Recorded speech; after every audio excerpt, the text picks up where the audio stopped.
जातिगत आरक्षण से मुक्त किया जाए। दोस्तों नमस्कार, मैं हूं अक्षय और आप देख रहे हैं नेशनल संवाद। जिन महोदय को अभी आपने सुना, ये भारतीय जनता पार्टी के नेता प्रमोद कृष्णम जी हैं। ये अपने आप को आचार्य प्रमोद कृष्णम बताते हैं, लेकिन मैं समझता हूं कि आचार्य कहना आचार्य शब्द का तौहीन होगा, क्योंकि आचार्य एक बहुत ही गरिमामयी और प्रतिष्ठित शब्द है। और कोई व्यक्ति किसी क्षेत्र में यदि महारत हासिल कर लेता है, मास्टरी गोल को अचीव कर लेता है, तो उसे कहा जाता है कि वह उस क्षेत्र का आचार्य है। लेकिन प्रमोद कृष्णम जी के जो बयान आए हैं, इसको सुनकर मुझे नहीं लगता है कि कोई भी एक प्रगतिशील व्यक्ति उनको आचार्य कहेगा। खैर, दरअसल में प्रमोद कृष्णम जी ही नहीं, भारतीय जनता पार्टी के तमाम वो नेता जो शेड्यूल कास्ट और शेड्यूल ट्राइब और अदर बैकवर्ड क्लास को संवैधानिक आरक्षण मिला हुआ है, जो प्रतिनिधित्व मिलता है, इसके खिलाफ हैं। क्योंकि लगातार बीजेपी का सांसद कभी कहता है कि बीजेपी को 400 लोकसभा सीटें जिता दीजिए, भारतीय संविधान को बदल देंगे।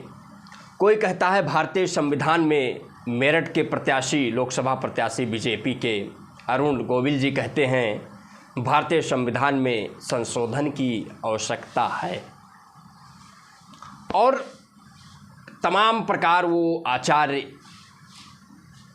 बयान कथावाचक तमाम हैं जो लगातार बयान देते रहते हैं, आरक्षण के खिलाफ बोलते रहते हैं। अब सवाल ये है कि इन तथाकथित लोगों के अंदर ताकत कहाँ से आती है इस प्रकार के बयान देने की।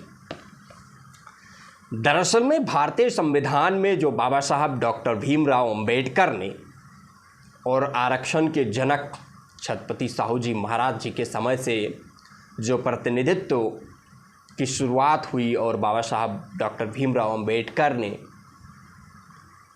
उसी को आधार मानते हुए, और जो संविधान में शेड्यूल कास्ट और शेड्यूल ट्राइब को जो आरक्षण मिलता है, और जो आर्टिकल 14, 15, फिर 16 हमारे संविधान जो फंडामेंटल राइट्स है, या जो अदर बैकवर्ड क्लास को आर्टिकल 340 के अकॉर्डिंग जो मंडल कमीशन की रिपोर्ट लागू हुई, अदर बैकवर्ड क्लास को सरकारी नौकरियों में और उच्च शैक्षणिक संस्थानों में जो ओबीसी को आरक्षण मिलता है। दरअसल में ये जातिगत आरक्षण नहीं है, ये सामाजिक और शैक्षिक रूप से, जो सामाजिक और आर्थिक रूप से, जो सामाजिक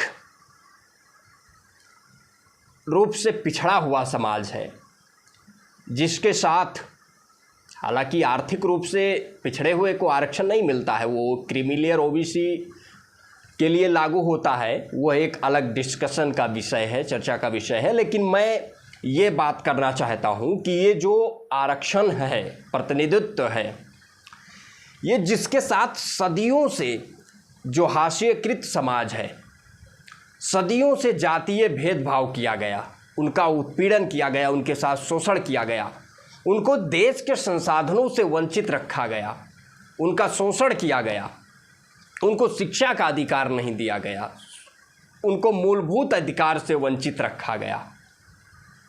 उस समाज को मुख्य धारा में लाने के लिए, उनको प्रतिनिधित्व सुनिश्चित करने के लिए ये प्रतिनिधित्व मिला है।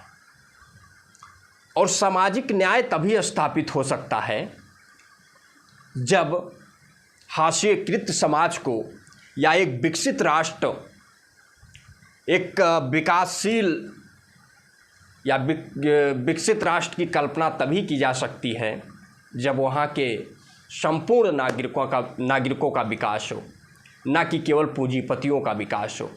लेकिन आर्थिक आधार पर मिले आरक्षण, जिसका कोई डेटा नहीं है, कोई गणना नहीं है, जिसका कोई आधार नहीं है, 10% जो EWS मिलता है, उसके खिलाफ किसी भारतीय जनता पार्टी के नेता को आप बोलते हुए नहीं दिखेंगे।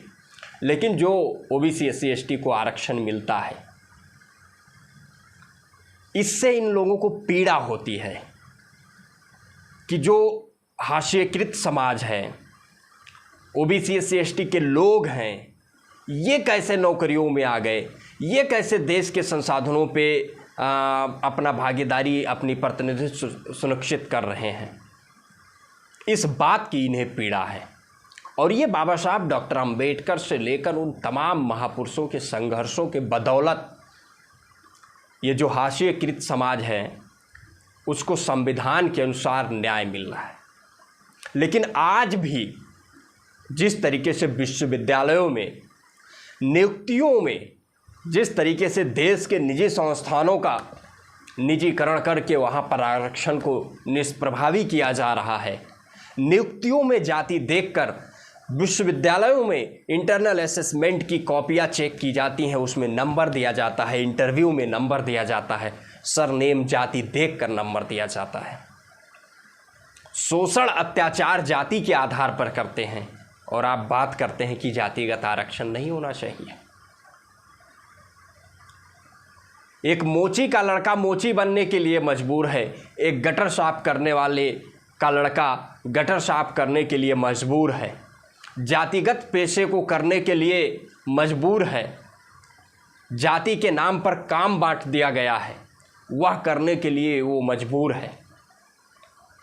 जाति के नाम पर उसके साथ भेदभाव किया जाता है, जाति के नाम पर उसको इंटरव्यू में नंबर दिया जाता है, जाति के नाम पर उसका शोषण किया जाता है, और आप कहते हैं जातिगत आरक्षण नहीं होना चाहिए। दरअसल में ये OBC SC ST के वोट लेकर और ये OBC SC ST की हकमारी करना चाहते हैं।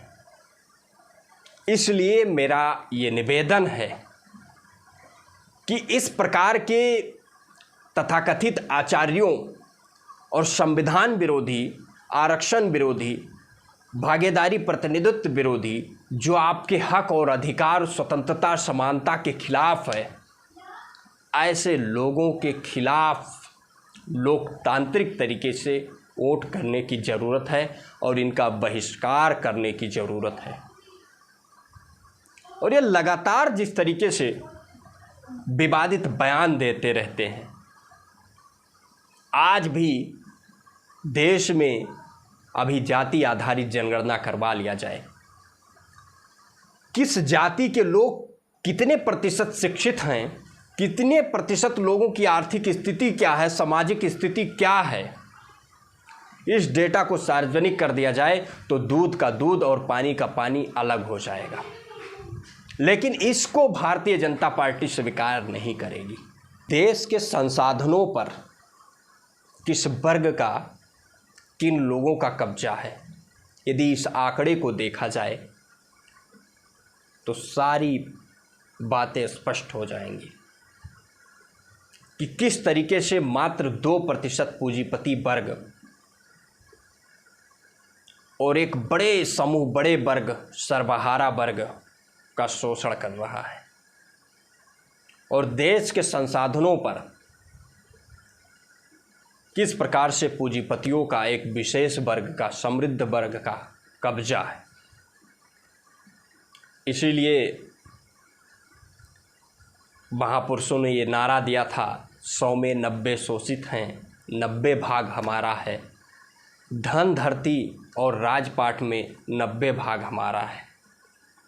तो इस नारे को इम्प्लीमेंट करने के लिए, देश में सामाजिक न्याय को स्थापित करने के लिए, समानता को, समतामूलक समाज निर्माण के लिए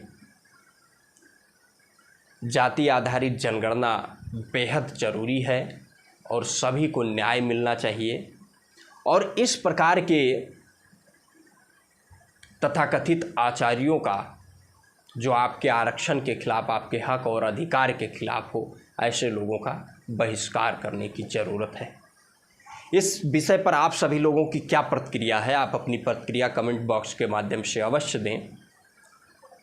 यूट्यूब चैनल को सब्सक्राइब करें, वीडियो को शेयर एंड लाइक करें, क्योंकि आपके शेयर एंड लाइक से हमें एक मोटिवेशन मिलता है, जिससे